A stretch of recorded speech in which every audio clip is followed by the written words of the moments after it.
In the mid-1990s in Stockton, California, there is a well-known story centered around a nightclub known as the Flamingo Club, a popular and crowded venue near Charter Way that was said to have many people come from outgoing areas as far as the Bay Area, Fresno, and beyond, where people went to dance, drink, and spend their weekends.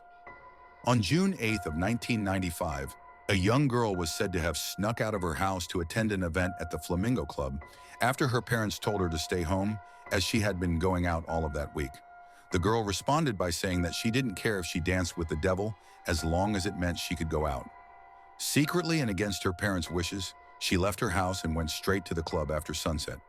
Shortly after arriving, a well-dressed man entered the club and immediately made several people uncomfortable. Not because he caused a disturbance, but because something about him felt wrong, with witnesses later describing him as calm, confident, and oddly magnetic, wearing dark clothing and carrying himself in a way that made people instinctively move out of his path.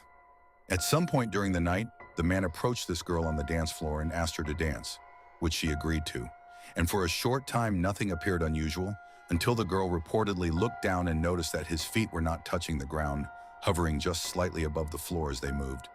And in some versions of the story, the lighting revealed shapes that didn't resemble normal shoes at all. They appeared to be hooves, like a goat. People say the girl screamed and tried to pull away.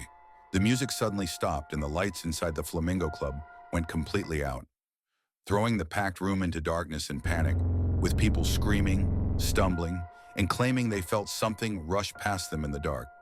And when the lights finally came back on, the girl was found on the floor, visibly injured, bleeding, and covered in deep scratches, screaming over and over that he wasn't human, while the man she had been dancing with was gone. According to the most repeated versions of the story, some people say he disappeared in the darkness, suggesting he mauled her before disappearing. Others claim to have seen him levitate a few feet, shoot through the ceiling and vanish. And some say security or police had attempted to restrain him moments earlier, only to find nothing left behind except a pair of empty handcuffs on the ground.